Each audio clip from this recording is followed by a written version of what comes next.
Hey guys and gals of YouTube, how y'all doing? Dave Boyd here on a David-Laurie-Life channel. What we have here is a Smith & Wesson Model 19-3 with a 6-inch barrel and the targeting sight. It's already been in an earlier video, kind of a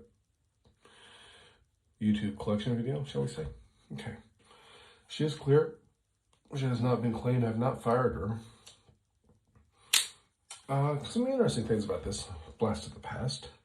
And we'll revisit this later. If you're wondering what I'm doing, I'm filling the edging here. There's a little bit of a nick here too, but what caught my attention right here at the gun shop when I found it, I don't know if you can see that, right there. Quite rough. It feels like concrete damage, so I'm guessing barrel first into the ground. Now if you notice, as I rotate the cylinder, this side of the gun is quite beautiful. Holster wear. But, you know, that's okay. That's okay. But when I turn her over, not so pretty. Fact, there it is right there. Rust pitting, patching, rust. And these scratch marks here, when I saw them, I'm like, oh, wow. They're in the early 80s at a craft store. I believe it's Joann's Fabrics. I purchased a rust remover. They look like an ink pen. If I find one around here sitting, because I'm just a dang pack rat, it has a cap on top that you can like clip to your pocket or what have you. When you turn it, a rod of fiberglass comes out, and the fiberglass fibers scrub, and of course it will remove rust, and I mean completely remove to the pitting, but it also creates a very nasty scratching, which is what's been done here. I have a gun of my own that I did at one time too when I was, you know, a youngster, and I go, ugh. But it's okay because that was a beater, and ironically I still have it. I was meant to either get it refinished or sell it off, and let's see, almost 40 years later we still have it with 35 years, whatever the heck it is. Action's quite smooth in this. Got some nice wear to the hammer. I do love this. I always liked Smith & Wessons with the firing pin mount on the hammer. Not a big fan of the transfer bars. And of course, a few people have asked about this, so I always show it off every now and then. If you ever want to check your firing pin or what have you, but you don't want your cylinder because you want to do a visual, just trick the gun into thinking that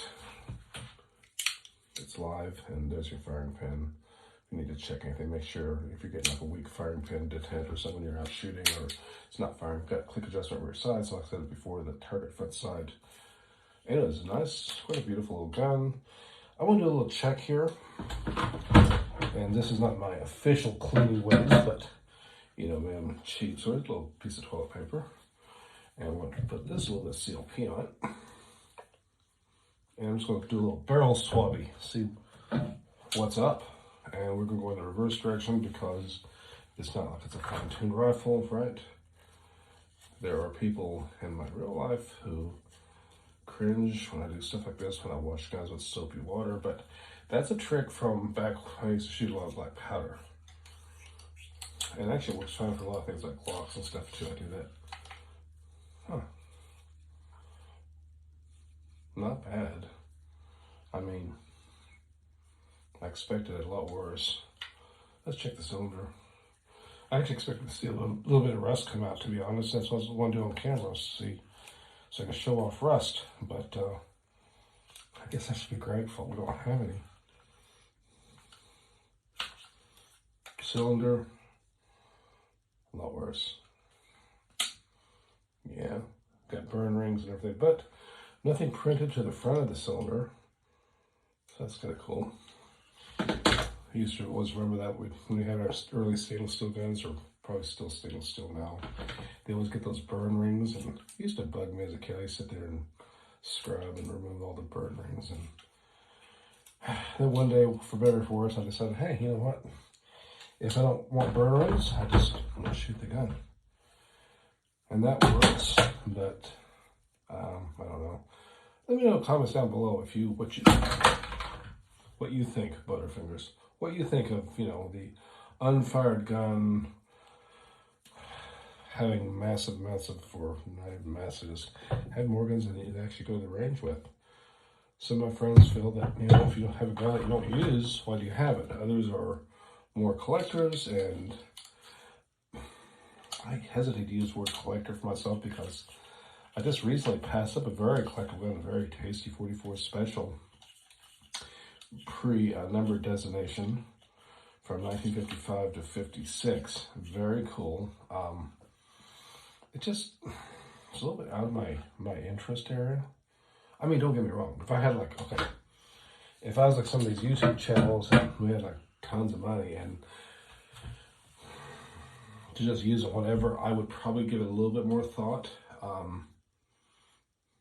But generally, I don't, now that I'm old, I don't usually sell off things. I used to when I was a youngster, I would sell things off. Of course, I didn't do YouTube back then. YouTube wasn't even around. In fact, funny little fact about me, I didn't even know YouTube existed till like 2019. Yeah, I can be a little bit backwoodsy sometimes. I'm just saying blue. I'm not saying nothing else. Sometimes no one likes looking out of the barrel, but you can use your thumbnails to reflect. They also make a really cool little plastic, what do they call them?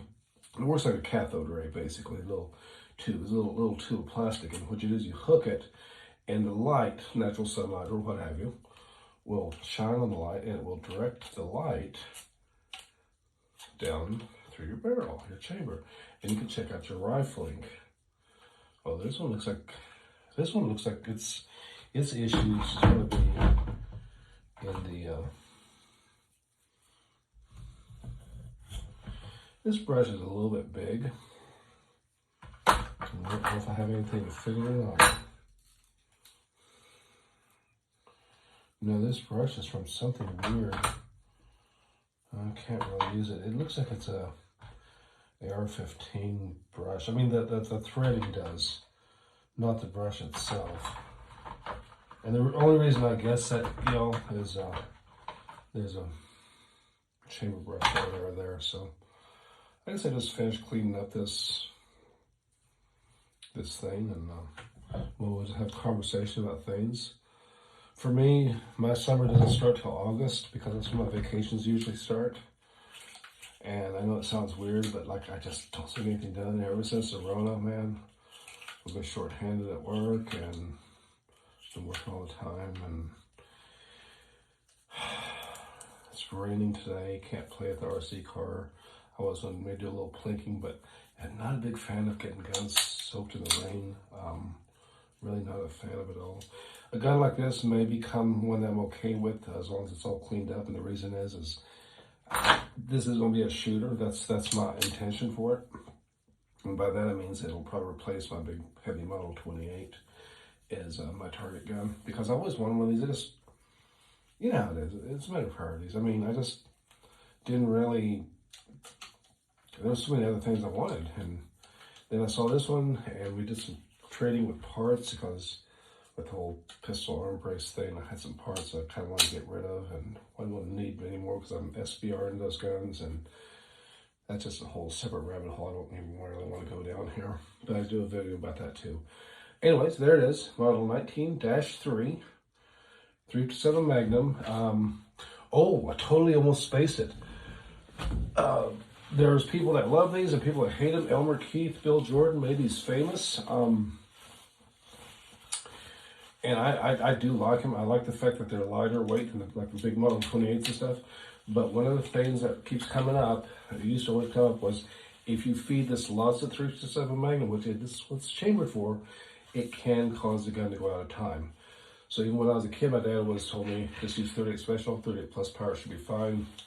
And it's not like I would have shot that much anyways, but if I'm going to be like doing a lot of target shooting and not knowing what the gun's already been through, because, obviously it's used, I'll probably keep it 38 special. I might do plus power for like a defense load, or even 357 for, but the problem with carrying a totally different round for a self-defense, what have you, is you don't know how it's going to behave, okay? I mean, I had a 45 1911 that I usually carried Spear Lawman, and I used Full Metal Jacket for training, and it was a department gun, and it shot totally different. So department changed where we had to use the Lawman, the Spear Lawman, for our practice as well, so the gun would behave exactly the same. Anyways, just a little fun fact. Appreciate the views out there. Y'all guys stay safe, guys and gals out there. Till next time, ciao.